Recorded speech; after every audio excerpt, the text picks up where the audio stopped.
to another episode of the Sister Talk. I'm your sister, Miss Beatty, and y'all already know that's with a Z. And this is my sister, Gold Chain Diva. And we're just two sisters. With a lot to talk about. And we always got a lot to talk about. We definitely always. do. Always. So we got a hot new read. We do. On the Amazon reading list. It's called How to Tame a Fuckboy. 12 steps on how to tame your fuckboy. Listen. And it's by Emmanuel Sims. Yes, Emmanuel or fuck Sims. girl. Let's add that in there. Yeah, or fuck girl. Because, I mean, as we know, yes, these men be tripping, but these women be tripping too. Yes, they do. Yes, they do. Yes, they do. Yes, they do. So let's start off first. So just to give you an overall, because I know that's a title that most people will be like, right, like you be taken aback by it really quickly because you be like, hold up, I don't know what this is gonna be about. But no, this really is a good book.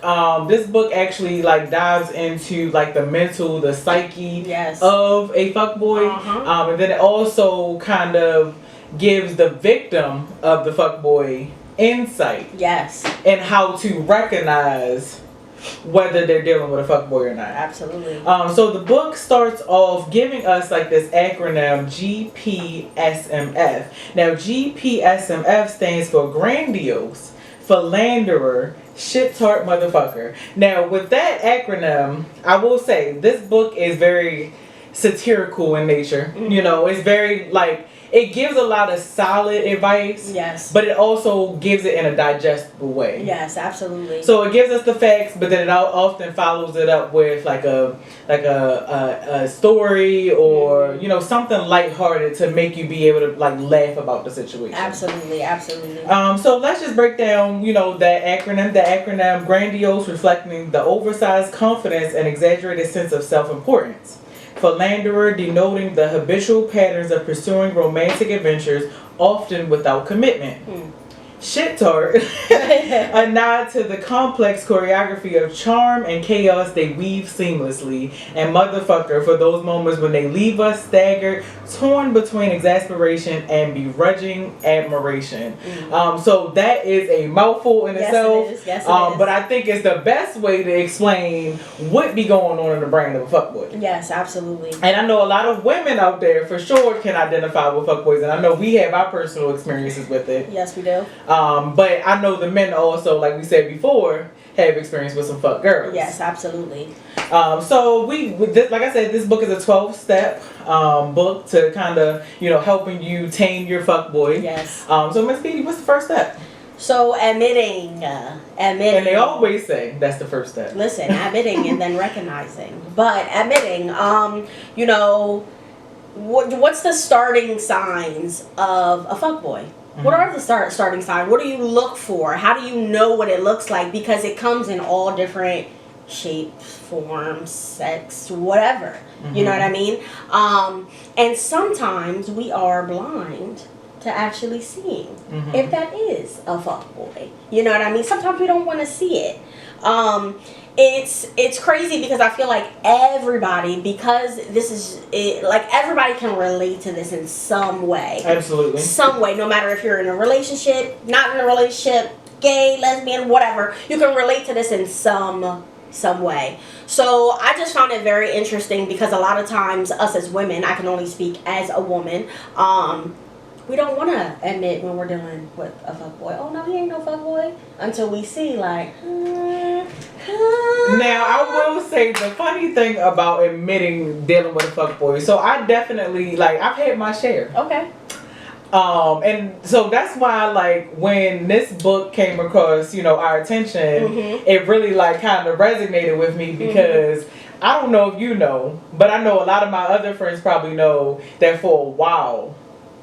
I used to say my type, like normally people say my type is light skin, dark skin, tall, something physical in nature. Right. But my type was always, I always joked, my type was fuckboys. I always joked and said that. And the crazy thing about it is like, when I was a much younger woman, I didn't realize that I was dealing with fuckboys obviously. But once I started to get a little older and I got started paying attention to the different type of guys that I was initially attracted to, I was like, damn, he's a fuckboy. Because generally, like, it doesn't go through the physical of a fuckboy in this book. Right. But fuckboys got a look. Yeah. Yeah. They got a look to them. Yeah. And I don't mean no harm. It's gonna be the sexy ones that want to fuck off. Yeah. Because they know they're cute. Yeah, it is. That's very true. That's very, very true. It's very sad. But it's very, very true. Very. You could be with, it could be a group of us, a group of women, and we're like, damn, that's a fuckboy. Yeah. Like, and you're right. And I will say, like, for those watching, don't feel bad if you're 40, 50, 60. Because there's no age requirement on a fuckboy. That is not at all. Definitely true. And don't feel ashamed when you realize that you are dealing with a fuckboy. So one of the things that it goes about in this book is saying that basically, if you're dealing with somebody who is constantly lying to you, constantly manipulating you, and constantly taking advantage of you, chances are might be dealing with a fuckboy. Might be dealing with a fuckboy. So one of the things that I think is most important, because like I said, as a much younger woman, I've dealt with fuckboys, but even as a grown woman today, at the big age of 31, I got experience with some fuckboys. So what I'm realizing, and I'm not sure if I shared this with our audience, but I started therapy. Okay, yes. About 2 months ago at this point. Right. You know why? Can I guess? I don't care. Fuckboy? A fuckboy drove me to the point of questioning my reality and being like, whoa. Yeah. I need to figure out what is going on here. Yeah, yeah. So I said all that to say that at this big age of 31, I struggle with boundaries. And in this book, it does go into saying how important it is to have these boundaries because, it says like basically not all stories end in romance. Like, yeah, you might be able to change your fuckboy, but chances are you probably won't. Right. So with hardcore boundaries and putting your foot down and knowing your worth, you can get to the other side of that. So, boundaries are definitely important for, setting the stage, for, how you let people into your life. Absolutely. The amount of access that you let them have. Absolutely. And one of the things that I think I took away from this book as well, because like I said, it's very personal to me because I've been hurt a lot by a lot of fuckboys, is basically there was an excerpt where it says that, and this is a hard lesson that I learned like last week. Not literally, but literally. Yeah. That just because a person is charming and says all the right things, it does not mean that they're a good person. And that's the hardest part about accepting and admitting that you're dealing with a fuckboy. Say that again for the people in the back. That's the hardest part. Is when you realize that nigga that's been sweet talking and pillow talking, flowers bringing nigga. Ooh. I'm sorry. Don't mean that he's a good person. That's the first step. That realizing that, just because the person is in your life, being and doing everything that you want them to do doesn't mean that they have your best interest. And, it's so crazy because as women, we are built to be emotional. A lot of us are built to be emotional. So we're thinking with our heart.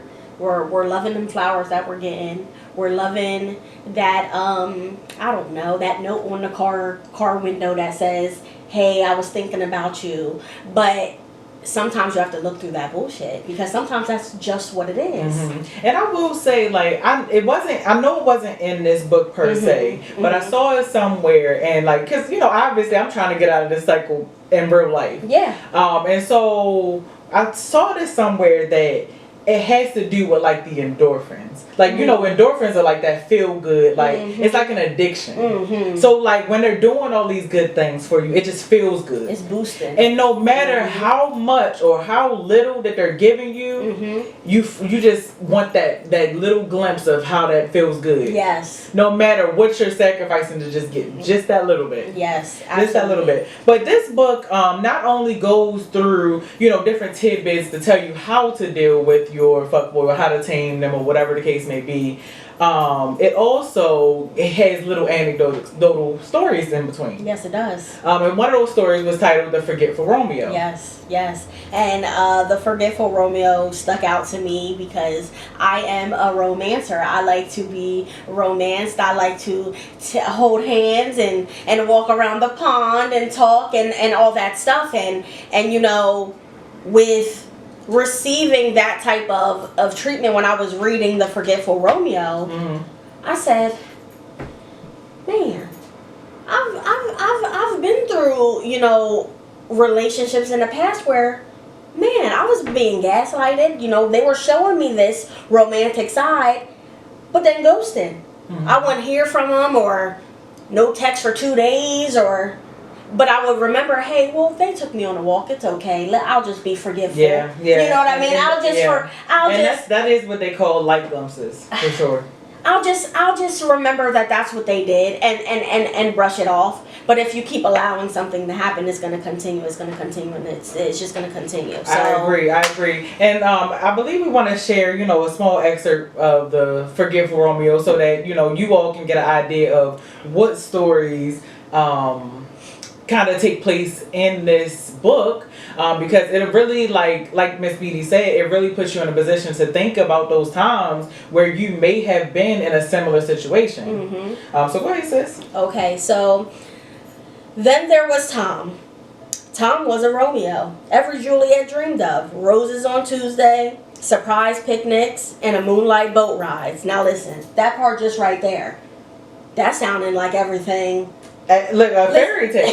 That sounded like a fairy tale. And not to go too far off topic even with that, but like as women, a lot of what we learn about love at a young age is watching these romance films. So we grow up thinking that love is a fairy tale. Absolutely, absolutely. The works. Rita was floating on cloud 9 up until the day she received a beautiful bouquet with a card that read, "To Rachel, with all my love, Tom." As it turned out, Tom had several Juliets and had mixed up his deliveries. Rita was heartbroken and, of course, but also slightly impressed at Tom's mismanagement skills. Who knew, here we go, GPSMFs, fuckboys, could be so resourcefully romantic. Listen, well, what I will say, because like I said, I got extensive experience with a fuckboy. What I will say is, I always said these men, and I'll say these women, but from my experience as a woman, these men have more than enough time in a day to do something sneaky. Yeah, that when I didn't mean to like chuckle at the part where he sent the flowers and the card was to the wrong woman. I didn't mean to chuckle at that, but like the audacity. Right. Like, yeah, the thought was nice, of course. But was it though? Like, that's what I'm saying. Yeah, because it's like it takes the meaning away. Because at this point, you're doing this for me, her. Exactly. And basically, it's just to keep everything running. And I know we've all heard about men having a starting lineup. Starting five. Listen, okay? It's just as much. I don't mean to put my stepdad out. I love him. Don't put Pops on the line. I love him. But this is something that me, my mom, and him laugh about when I was living in their house. He said he had a starting five. He had a Monday through Friday. He had a Monday through Listen, Friday. and that's the thing. I don't know why men don't think that we know that they got a starting lineup. Because they like to give us so much crap for having a man for the meal, a man for the nails, a man for the hair. But come on now, y'all got lineups too. Yeah. And realistically, when you're dating, you're supposed to play the field. Right. Not saying you should be using anybody for anything. Right. But you definitely should be seeing what's what. Yeah. Definitely. Yeah. As long as you're open and telling the person, like the people that you're dealing with, that, okay, we're not specifically there to have a commitment yet, then everything should be fine. Absolutely.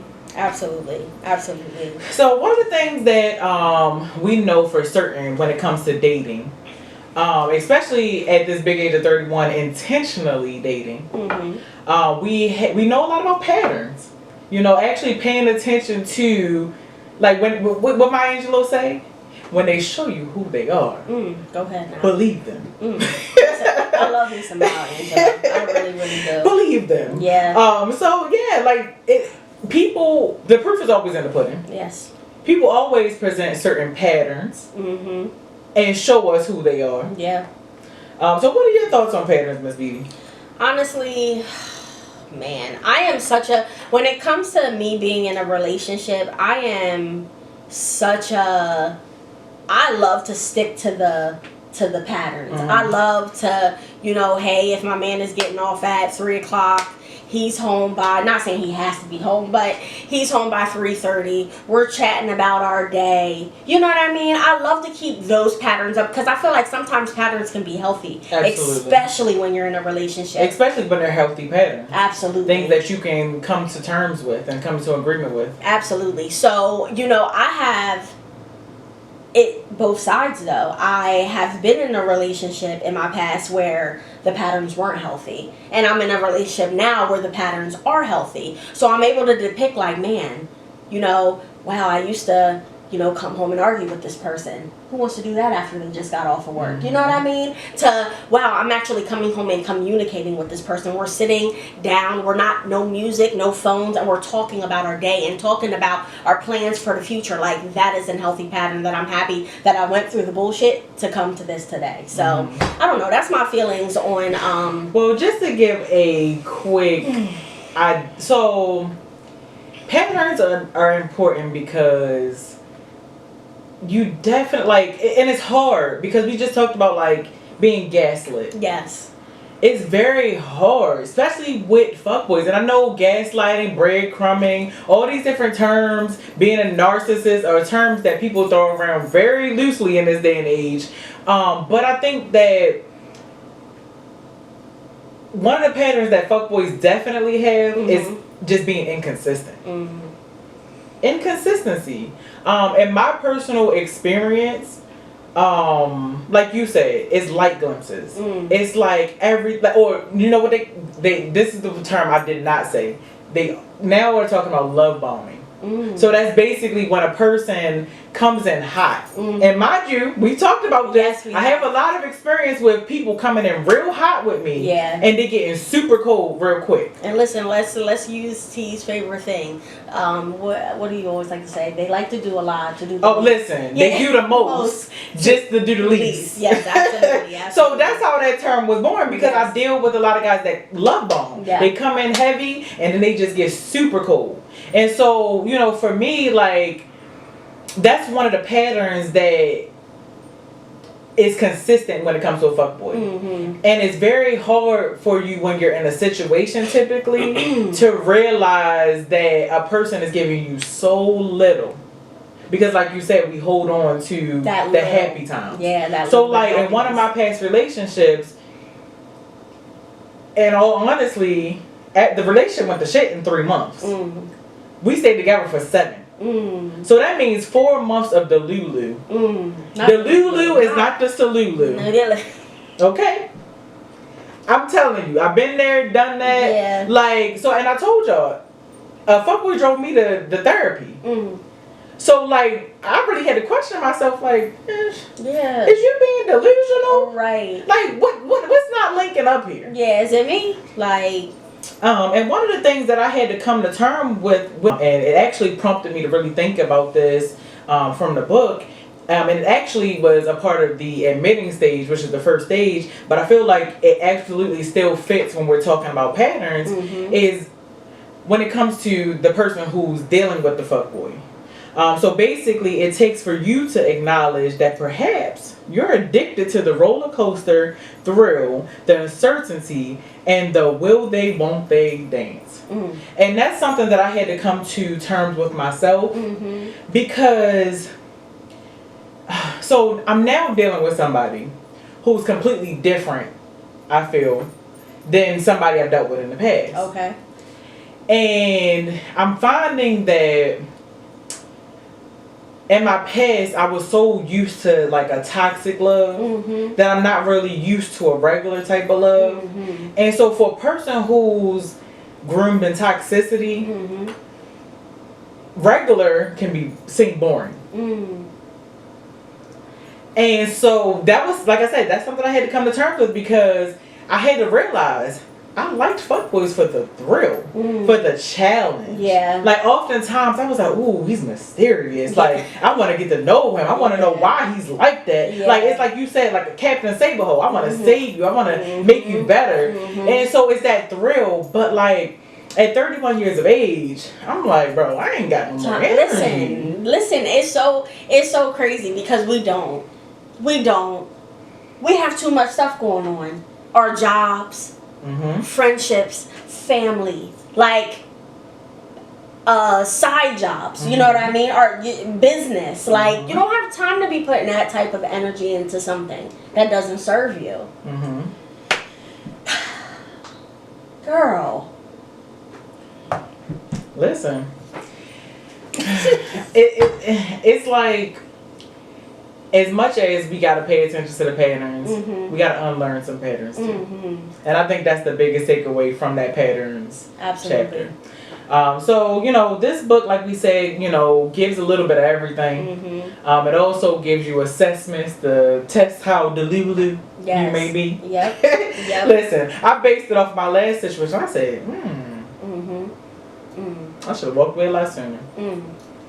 But anyway, in this book, they also have several takeaways, as they call golden nuggets. Yes. So me and Miss Beatty would like to share, you know, a few of the golden nuggets that we have. Okay. And I'll let you go ahead and share yours first. Okay, so, this is my golden nugget. Always remember, you are not a therapist. Unless you are, then this is then a different book, you know, pretty much for you.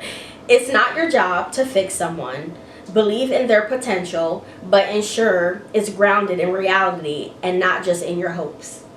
So I really connected to this golden nugget because a lot of times I feel like I can save somebody. Like, I feel like, and I'm kind of more relating this into not my relationship, but like my friendship sometimes. Like, I feel like I can bring somebody out of their hard time that they're going in, like that they're in, and make them realize, like, okay, this is the steps that you need to take. But you can't do that when somebody doesn't want to listen, receive it, pay attention, respect it. You can't do that. You cannot do that. And honestly, that goes, I guess it also kind of relates to my family as well. Because a lot of times, you know, I don't know, family. I love all my family, but a lot of times they go through the bullshit that they go through. Excuse my language, the bullshit that they go through because of them. You know what I mean? So, out of all of this, I love people. I love my people. I love my circle. I love my family. And I just always think that I can save them. And I take that on. In all reality, I might be going through my own stuff. You know what I mean? Yeah, and I always say, and I know it does touch on this very briefly in the book, because as women, we date for potential. Men date for reality. And so right now, today, and, you know, I encourage women out there and men out there to do the same. If the person in front of you is not worthy of a person who should be with you in the next 5, 10, 15 years, you might got to do some reconsidering. Seriously. Because, you know, if that person is not who you want today, you should never have in your mind that they're going to become that person. Right. Especially if you all have discussed certain things and you've given the opportunity to change and fix things and have not seen any progress. And so just off of that, you know, being rooted in reality, it does say in the book that being rooted in reality and self-worth is a powerful tool because it's the foundation upon which you can build a healthy relationship or realize perhaps that the skyscraper you're imagining is better suited as a quaint one-story house. So basically saying, don't be afraid to be alone. Yeah. And I know a lot of y'all got trouble with that. Yeah. A lot of people feel like they need somebody. They need somebody, and you know, just because you're in a relationship with somebody, a healthy relationship. I'm in a relationship, and me and him need our own time. Yeah. Well, and I don't know if I shared this with you. So just to go off topic just for a moment. So my cousin's bridal shower was last week. Yes. And so, you know, even though I'm not the bride, even though I'm not the one that's getting married, I don't even have a boyfriend at this moment. Right. But I just love sitting in the presence of older women. Women who are married, women who have been married, women who have been through a lot of things. Yes. And one of those older women said specifically, like, you know, at a bridal shower, you typically give advice to the bride. Yeah. And she said, most people, exactly what you said, don't realize that you all need your own space. She said you actually thrive, like it's a necessity that you maintain your separate identities. Yes, absolutely. Absolutely. I feel like it's so important. I feel like it's so important to find time to hang out with your friends, to find time to hang out with your family, to find time to be with yourself. Yeah.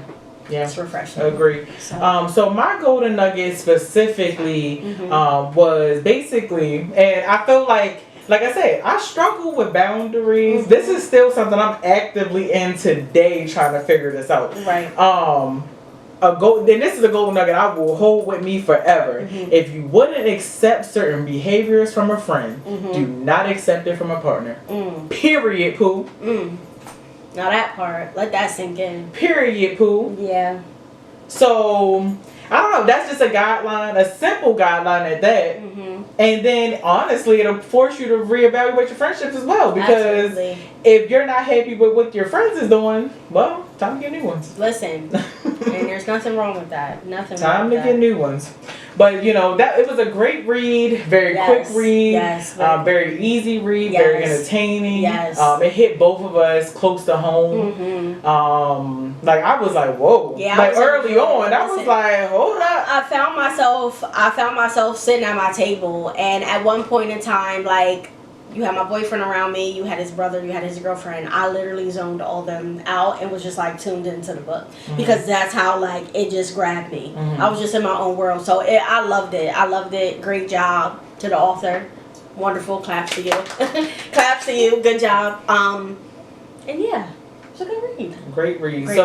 We'll definitely make sure you all have the link to where to purchase that on Amazon. Absolutely. Make sure you leave him a great review. And just let him know your thoughts and maybe personal experiences. Follow him on social media. His name is Emmanuel Sims. I'll make sure he's tagged somewhere in one of the posts so you can just click straight on it. But yeah, we really enjoyed this read. And it definitely gave an interesting perspective on a fuckboy. Absolutely. It gave him a little bit of grace. Yeah, it did. We don't typically give fuckboys grace. But it gave him a little bit of grace. It did.